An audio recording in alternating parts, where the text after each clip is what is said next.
Welcome back to the 2025 Tire Rack One Lap of America, presented by Grassroots Motorsport Magazine, with media coverage brought to you. We'll let you know shortly. I'm joined today with obviously my lovely co-host Bryan Humphreys, along with the cast of What Cats Eat, the musical.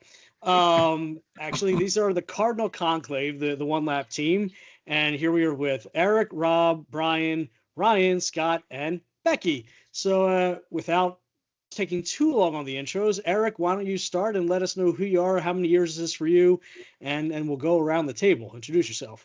Yeah, Eric Streeter. This will be my second year, first year as a full lap dog, so I'm excited about that, and good to see all you guys. All right, Rob. Hey, I'm Rob Fields, CEO at Fields Auto Works. A couple of years now of putting cars in the one lap, supporting customers in the one lap.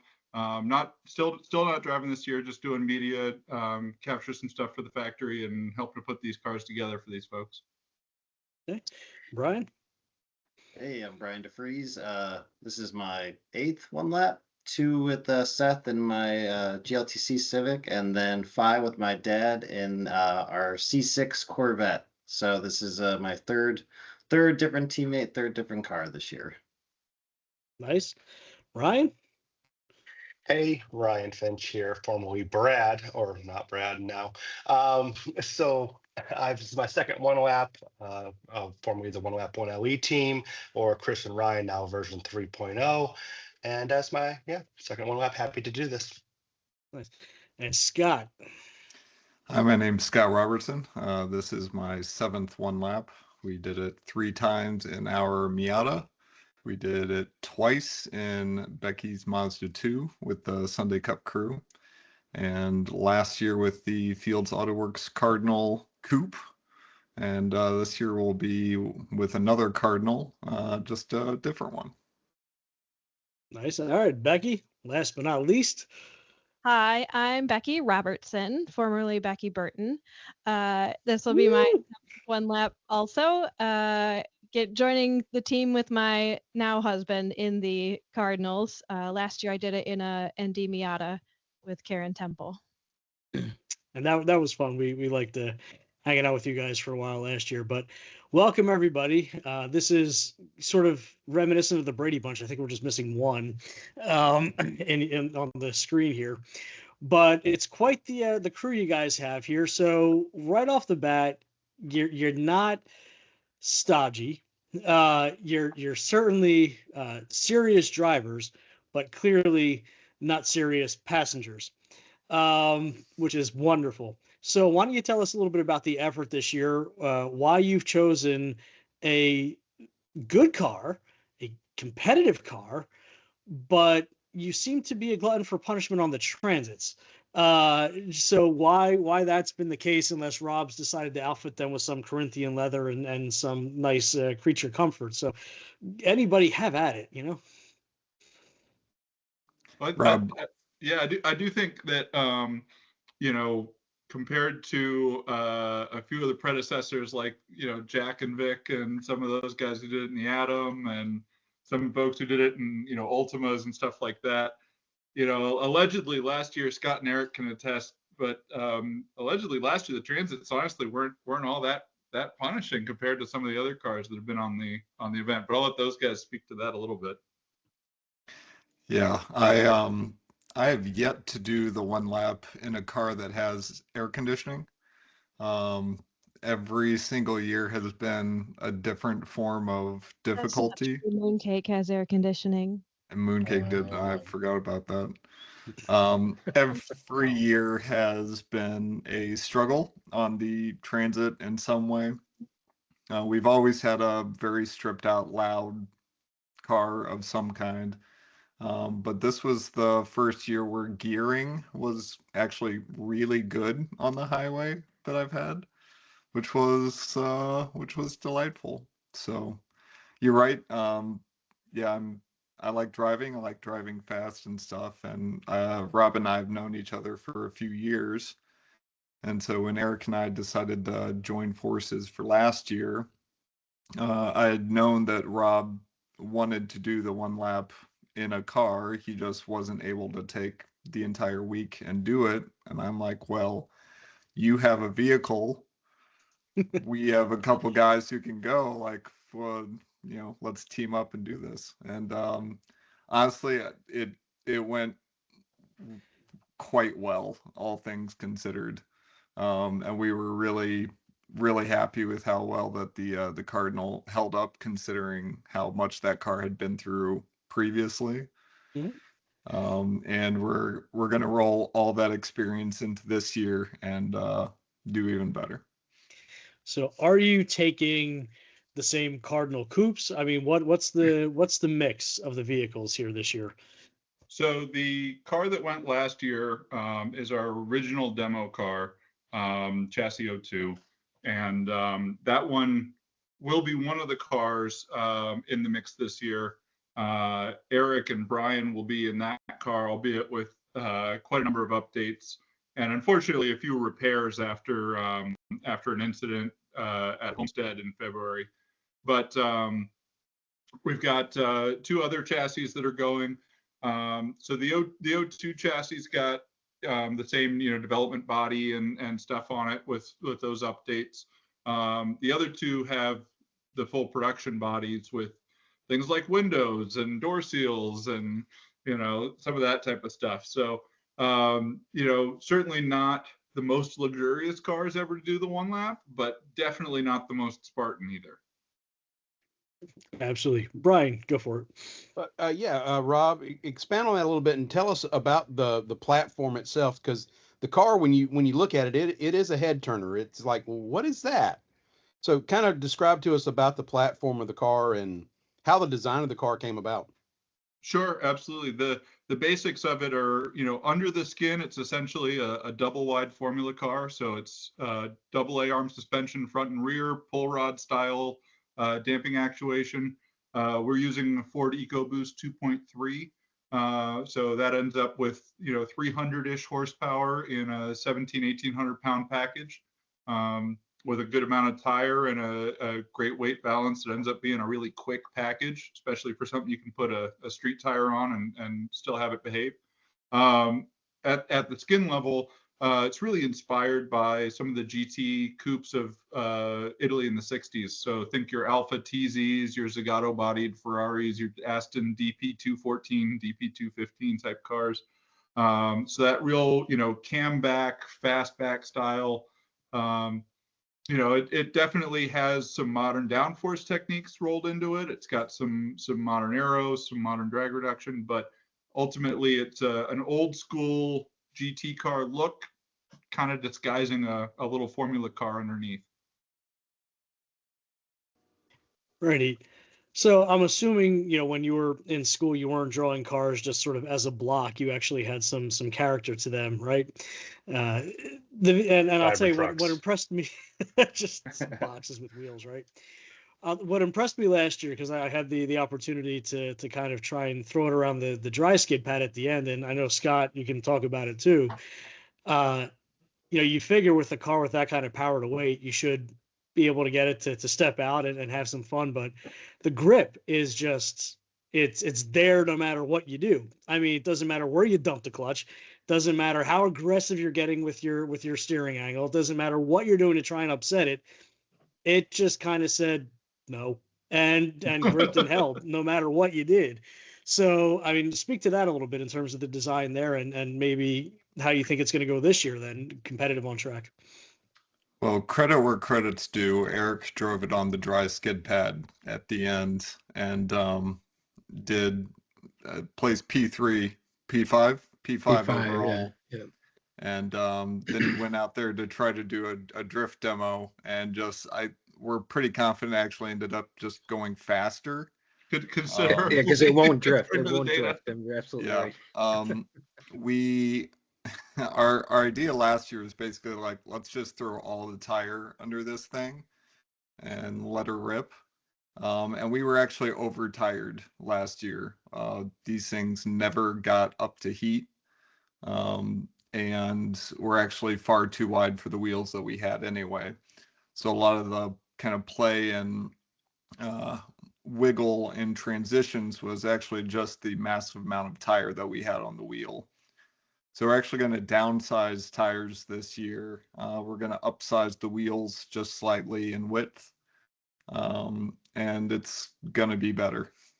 Are you going to go with a more aggressive compound to potentially heat them up a little faster, since it seemed to be pretty gentle even on the over tire setup you had last year? Yeah, it's very, very gentle. Rob is still using the same tires that we took last year. He talked about actually doing an enduro weekend on them, which we're confident it could do.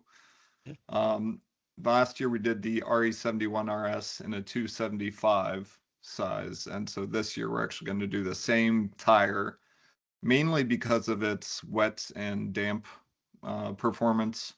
We tend to kind of play on the safe side. We did talk about the AO52 because it would heat up quicker. It's more reactive at lower temperatures. However, the wet and damp performance of the Bridgestone is just kind of undeniable at this point, and we would rather play to that benefit. Have you had a discussion sort of if it's faster to heat up the tires, even if it doesn't evacuate water as well, you still might have a little bit of an advantage in the wet then, because you can retain the heat in the tires then. Maybe the in intermediate conditions, which is really going to be anything 200 treadwear, AO52, RE71s, they're both going to be pretty good. The Bridgestone's still going to edge it out. In full wet, it's really down to the softness of the compound, and that's something that Ryan Finch can talk about too. So Ryan, how many pounds of cement are you going to put in the back if you do get to that point to really start heating up the rears? Well, one of the reasons why we were talking about the Bridgestone RE71 RS was heavier rain, even commuting at times, trying to prevent that hydroplaning effect. When, let's be honest, you can't control weather, and you got to make sure you make it to the next track. We can, by the way, we just have to plan a drag strip. And then it will rain. So that's how we control the weather. Yeah, that's Murphy's Law, right? But yeah, so I mean, ultimately, the RE71 RS, great tire all around. And like I said, we're more thinking on the side of hydroplaning, and we didn't go too cautious. We're not going with the Michelins, the Continentals, etc. We still want to be more aggressive. We want to get that heat. But it's been a great tire all around. Good feedback, and I personally am a huge fan of the RE Potenza. So yeah. Awesome. All right, Brian, you're up. All right. So Brian, how much are you looking forward to thrashing this car around on the autocross course? I mean, I'm a little after the conversation we just had, my confidence definitely went up, considering I totally forgot about the end at the skid pad last year where they couldn't drift it. And I was like, oh yeah, I don't have too much to worry about. But considering I've never even sat in the driver's seat of one of these things yet, I'm a little concerned, but I think that'll be a good introductory session to get used to the car a little bit. And Scott's been working with me, telling me which cars to hop on the simulator with, so I can at least get an idea of the power and the weight and all that. So we'll see how it goes. Awesome. So I know last year we saw, even against some of the really high-powered cars, there was a little bit of a deficit there. Has the gear, you spoke about the difference in gearing. Has that changed this year to have a little bit more competitiveness with that, or are you guys just really competing within yourselves? What's the goal, I guess, is what I'm arriving at here. Sure. So I'll jump in real quick on the technical side of that. Gearing hasn't changed. We're sticking with the same basic recipe that goes in all the Cardinals unless somebody orders it differently. And that's partly because the goal is to demonstrate the total capability of the platform, right? I will say on the power side, last year there were a couple of technical issues caused by an alternator dying on day one that knocked out some throttle body behavior and a couple other things that kept these guys from making the power that they should have seen the whole time. Just as an example, that same O2 car, same drivetrain, same gearing, same everything, that thing went out and ran competitively against 500-600 horsepower, 2,500 pound or so cars at an event that we were at in February. So it's got the guts. We just have to make sure we support the rest of the car. And one of the big changes to that O2 chassis, that was the only one we ever ran with a lightweight Denso style alternator, because the original chassis design wouldn't accommodate the large OEM Ford one. First thing we changed when it got back. Now it's all standard again. So I think as long as we do our job here at the factory to give these guys the equipment that will support the power they need, I think you'll see that deficit erased this year.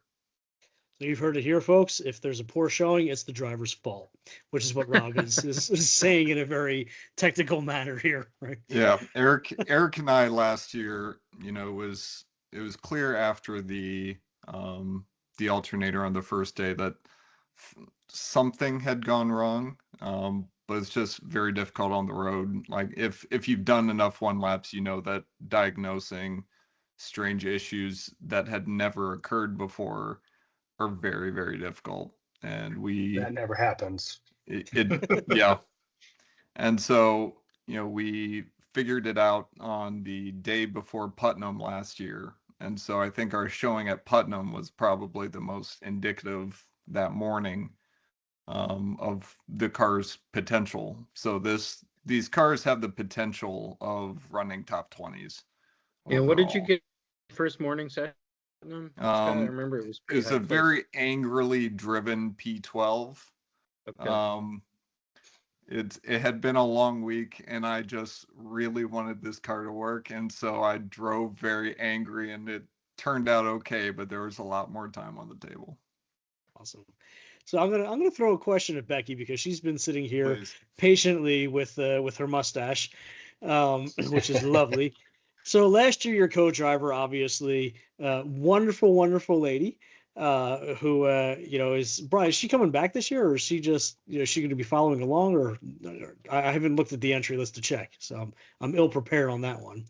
But now you've got your husband. Congratulations, by the way. Thank you. Very, Thank you. very happy for you guys. Why? Why am I throwing myself in with this bunch? Yeah. Well, that's part of the reason for my costume tonight, is that I figure my role will be kind of like the ringmaster of this circus. So not the cars, that's Rob's job, but the people, the boys. So The circus, yeah. yeah. The monkeys. So, Karen will not be coming again this year. She had a wonderful time last year. She's going to be at the start with our kid this year, so she'll be able to see everybody. But it was a goal of hers just to do it, and she said it was wonderful, but once is enough. So. Well, you haven't put her in a Cardinal coupe yet. That's why. That's true. I haven't even. I've been in the trunk of a coupe, Cardinal coupe, so far. I have not driven one. Okay, let's explore that one. I was just cleaning the glass. It's fine. Okay. Ballast It testing. was actually very roomy back there, so they're good. They have good packing space. Yeah, I think we determined that we had 2.5 Becky's worth of cargo room in the trunk. Yeah, Yeah, that's what it was. So go ahead, Becky. I'm sorry. It's going to be quite different for me this year from last year and years past. I am transit driving only this year because we want to give our team, Scott and I, the best shot of being competitive. So Scott's going to be doing the track driving. I am not used to this much power to weight ratio. I like my slow cars. So I am going to be having fun and making sure everything is taken care of from the background this year. You could do the drag race if we wind up having one. I mean, it's fairly straightforward. I've always wanted to do the drags, and we only had drags the first year when I was very new to race cars. So every year I will tell you this, find Bryan, my Bryan, because he is the master of drag racing. His dial-ins and his understanding of this far exceeds mine and many other people. I'm sort of the drag racing dummy on this one. He always tells me like where I need to be and what time I need to do, and I always just wind up doing this no matter what. So he's the one to listen to on that one, without a doubt. Well, that's good to know. I don't think I would be any good at it, but I just thought it would be fun to try. Yep. And Yep. in this light of car, you put it in third, start there, and just Seriously. No, Lev, I start mean, from a stop in any gear. years ago we had the Honda team, right? With one of the Odyssey, or it was the Odyssey. Yeah, it was the Odyssey. And they at had Brainerd. lost all but 2 gears, I think. And they were incredibly consistent, and they won because of that, because they knew exactly what their ET was going to be every single time, and they hit it every single time. So yeah, lose a couple gears. Okay, Bryan, go for it. So Ryan, you did the event with Chris, and you went away and hid from us for many years and moved south, and now you're back in the fold. What's it feel like coming back to the family? Yeah, I'm excited to come back. Actually, there was more than one plan to come back that just didn't pan out. The first time was supposed to be part of the A team with the 392 SRT Durango with a supercharger and some MCSs. Actually, during COVID, when the owner could not come get it from Michigan, I had it for a few months, did some Gingerman track days, some autocross, some testing with it, and it just didn't pan out, unfortunately. Another time I was trying to run with another one lap dog and a GT3 RS, and just my wallet didn't pan out. And now I'm just happy to be back once again in the Tyrac fold and coming back again as a lap dog. And if I could, I would do it all the time, to be honest. It's a great event. Anyone who's ever thought about it needs to really get out there and do it. Everyone makes excuses. I'll do it next year another time, et cetera, et cetera. Just do it. It is an awesome event. Yes, you might get stuck on the side of the road in Illinois for a few hours, but you'll still finish eventually, hopefully. It's a great time. I'm so happy to be back. We're very happy to have you back. And Rob, I got a bone to pick with you. So you said that you were collecting collateral, I suppose, or media stuff for your site. Yet when we've popped on it, I see the car. I don't see any one lap stuff on there, man. What gives with that? You're just late to the party, man. The latest event stuff is up. We had one lap pictures.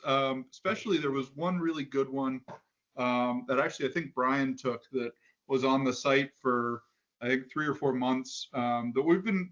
I mean, one of the things that's tough is trying to keep fresh stuff in front of people all the time. So like most of the photos you're seeing there are, in the last, 3-4 months. But we have to keep stuff fresh so people know we're still out here making cars. But that said, having three separate cars on the event this year, this will be a really phenomenal media opportunity, and we'll be able to, I think, have stuff on the site for the whole year to come. So while I've got you here and while I've got the site up, talk us through sort of, I guess, your model range here and what you're doing. Let's talk about your company for a moment, a little bit more.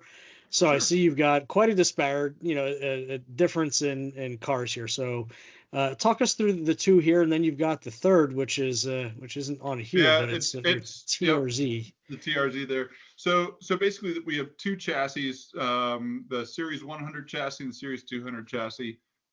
Series 100 is the mid-engine Toyota Coupe there. And so that's a conventional mid-engine, engine behind the driver, transaxle.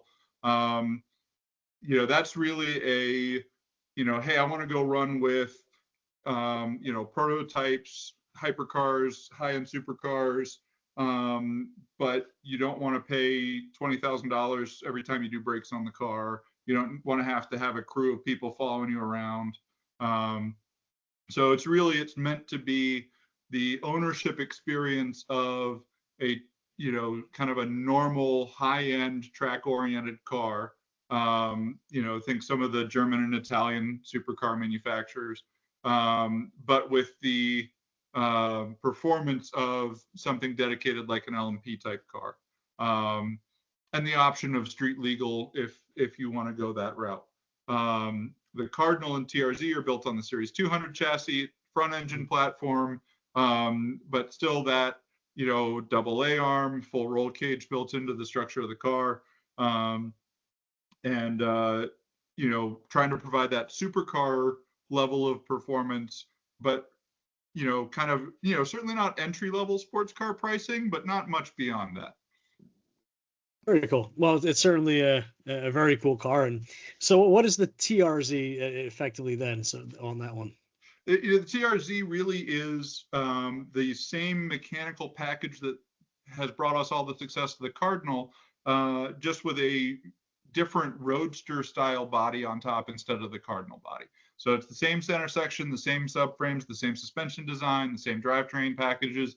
But we recognize that if you didn't grow up loving 60s Italian sport coupes, the Cardinal maybe isn't going to push all the buttons for you styling wise. so you want British? Is the exact opposite end of the market, right? It's the roadster instead of the coupe. It's got some more modern angularity to it instead of the old school swoopiness.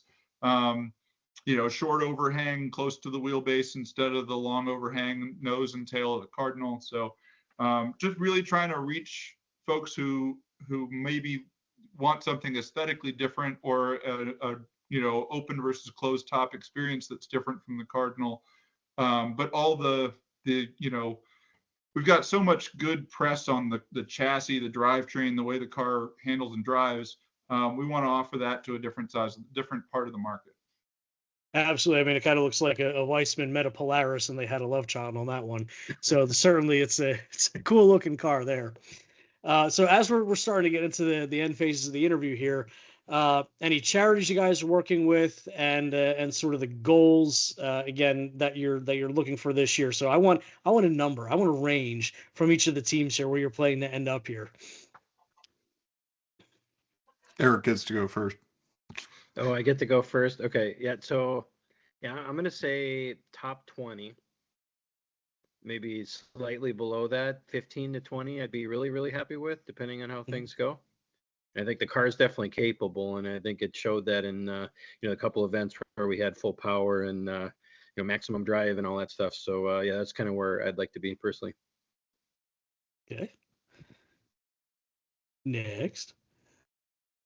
I guess Bryan? I'll go.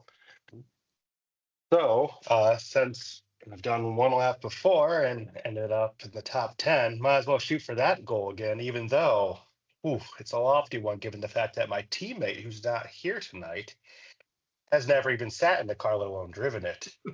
I've at least driven it around Barber a little bit and stuff. So we're very novice to the car, but we're going to go for it, Might as well. Worst thing can happen is we don't make it. All right, and that leaves the married couple here. We've been raising money for the American Brain Tumor Association for years. We've raised over $30,000 at this point. We don't actively raise money for them anymore, but we still greatly support all their efforts. I actually saw that there's another one lap competitor who is raising money for them. So there's yeah, we'll get into that in a second, but yeah, go ahead, finish. Yeah. And that was in honor of my dad, who died from a brain tumor years and years ago. And he and I had planned on doing the one lap back in the day. So when Becky and I started doing this, it only made sense for us to raise money for them. And then in terms of finishing, I've got goals and aspirations. I also have a great deal of respect for the vehicles and especially the drivers who come on the One Lap of America.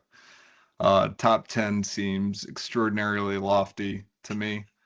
Come on, just throw it out there, Scott. Stop edging, man. Do I want to be there? Absolutely, but I think top 20 would be a real accomplishment over the course of this week, and with the other drivers and things, because while the car is very, very capable, it's still like raw horsepower number. It's down a little bit, but it's extraordinarily capable. So it's going to be all down to us drivers and keeping this thing safe and making it back to the finish. I think Groton's going to pay. I do want to say one thing. Yeah. Yes. The top 10 thing, obviously. Yep. Just want to say that, more of a talking smack scenario. Top 25 is the realistic goal for I- someone who's never driven the car. Who And cares about realistic? This is the one lap. What is that's wrong true. with That's you? true. You are all We- here in hats. I mean, I've got Dr. Seuss, Cardinals, and Finches here, and you're trying to be realistic? My Fair. goodness. We are I- very excited about Grattan because that's kind of in our You've backyard. tested. Oh yeah. And that'll be good. So I'll throw this out. I want to beat Finch. So There you go. There you go. Yeah. So, How about this? I so, want to be Rob, both you. first. I want to be both you guys at Grattan. How's that? I'll Ooh, throw that one out there. I like it. so I want Rob, the cars what to do come these home. guys get? Okay. What does the winning team here get? What is the incentive? You know?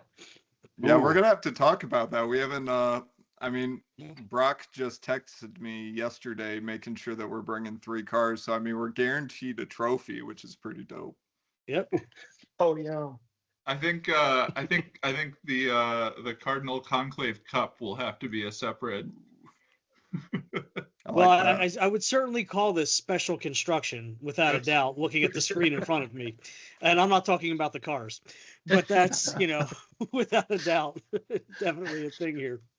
But we're very much looking forward to you. But before we wrap up, Scott, I do want to touch on what you were talking about with the ABTA, right? The American Brain Tumor Association or Society.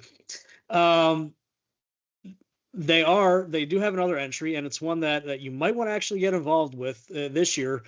The Mini that they're bringing out is one that's going to go for sale on Cars and Bids at the end of the event, and that car will be sold in its entirety to raise money for the Brain Tumor Association. Very So cool. it's a phenomenal effort. We've been working with them behind the scenes to do some promotion and to have some. They're actually going to have people at a few of the tracks to get out there who are going to get out for some lunch time parade laps. So, if you have the Cardinal Coupes out, might be a great idea to get some people out there and maybe raise a few extra bucks along the way. So something certainly to look into. Very cool. Absolutely. Yeah. So a great I'm effort excited on their about behalf. that. Yep. All right, Rob, I'll let you have sort of the final word here. Any sponsors, any brands that you work with that you'd like to give a shout out to before we wrap up? No, I mean just yourself. the real short one is obviously huge thanks to Tire Rack for supporting this event every year. We are huge supporters of our supply base, which are Ford Performance, Tremec, AIM Sports, Apex Wheels, and Modern Driveline supplies a whole bunch of our clutches and flywheels and all that kind of stuff. All of those folks work very closely with us. We couldn't do all this without them, not just One Lap, but our factory efforts as well. So, we're so thrilled to be able to participate in a bigger way this year than we did last year. For all our troubles last year, we still finished in a really respectable spot and beat some really fast cars and fast drivers, and looking to do it again. Awesome. Well, we're very happy to have you back, and I think I'll invite you back, Rob, because we're doing a little more content based off of some of the manufacturers and some of the others within the event. So we'd love to pick your brain a little bit about what it's like to have a small manufacturer here and particularly do things like this. So we'll be calling on you again in the near future, I'm sure. But Cardinal Conclave, thank you very much for joining us for this episode. It's so great to see y'all. I love the getup. I love the vibes. And if I would be insistent, by the way, that Rob put this very picture at the start on his website to be there for the entire year so people know what they're in for when you buy this car. We can probably manage that. There you go. Well, for the 2025 Tire Rack One Lap of America presented by Grassroots Motorsport Magazine, I'm Solomon, that's Bryan, and this is the Cardinal Conclave. Thanks so much for watching. Have a great one. Love you guys. You got balloons. Yeah.